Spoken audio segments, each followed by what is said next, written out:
திமுகவில் முக்கிய எம்பியான ஆர். ராசா மற்றும் எம்பி கனிமொழி அவர்கள் மீது மீண்டும் டெல்லி உயர்நீதிமன்றத்தில் 2G ஊழல் வழக்கானது பதியப்பட்டதன் காரணமாக திமுகவில் மீண்டும் ஒரு புதிய சிக்கலானது ஏற்பட்டுள்ளது.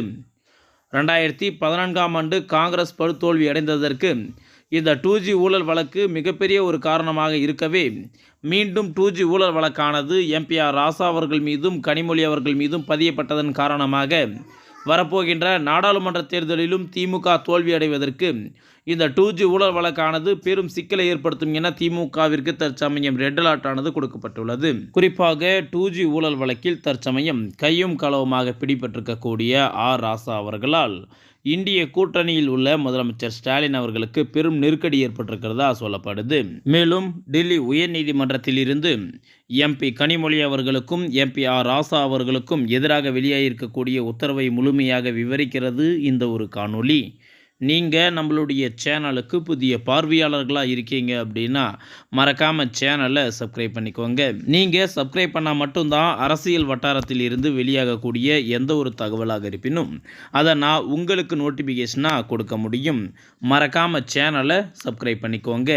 திமுக எம்பி ஆர். ராசா அவர்கள் 2007ஆம் ஆண்டு முதல் 2010ஆம் ஆண்டு வரை காங்கிரஸ் தலைமையிலான ஆட்சி காலத்தில் 2G அலைக்கற்றைகளை பிற நிறுவனங்களுக்கு குறைந்த விலையில் கொடுத்து மத்திய அரசிற்கு இழப்பீடு ஏற்படுத்தியதன் காரணமாக 1.76 லட்சம் கோடி மத்திய அரசிற்கு இழப்பீடு ஏற்பட்டிருப்பதாக ஆர். ராசா அவர்கள் மீது 2G ஊழல் வழக்கானது பதியப்பட்டது.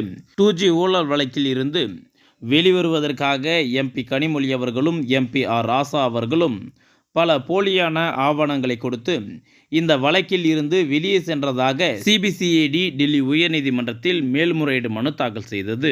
இந்த வழக்கை விசாரணை செய்த டெல்லி உயர்நீதிமன்றம் எம்பி ஆர். ராசா அவர்களையும் கனிமொழி அவர்களையும் ஏப்ரல் 20ஆம் தேதி முதல் சிபிசிஐடி முழு கட்டுப்பாட்டில் எடுத்து விசாரணை தொடங்குவதற்கு டெல்லி உயர்நீதிமன்றமானது உத்தரவிட்டுள்ளது.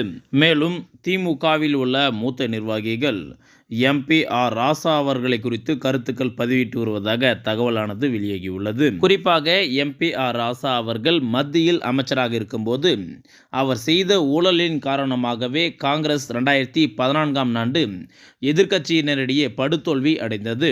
அதுவும் 2G ஊழல் வழக்கு என்பதும் குறிப்பிடத்தக்கது. அதுபோலவே தற்சமயம் முதலமைச்சர் ஸ்டாலின் அவர்கள் ஆட்சியில் இருக்கும்போது மீண்டும் எம்பி ஆர். ராசா அவர்களின் 2G ஊழல் வழக்கானது டெல்லி உயர்நீதிமன்றம் திரும்பவும் எடுத்து விசாரணை செய்வதற்கு சிபிசிஐடிக்கு உத்தரவிட்டிருப்பதன் காரணமாக மீண்டும் முதலமைச்சர் ஸ்டாலின் அவர்கள் தோல்வி அடைவதற்கு அதீத வாய்ப்புகள் உள்ளதாகவும் கூடுதலாக காங்கிரசும் தோல்வி அடைவதற்கு முக்கிய காரணமாக இருக்கும் என சமூக வலைதளங்களில் கருத்துக்கள் பதிவிட்டு வரப்படுகிறது.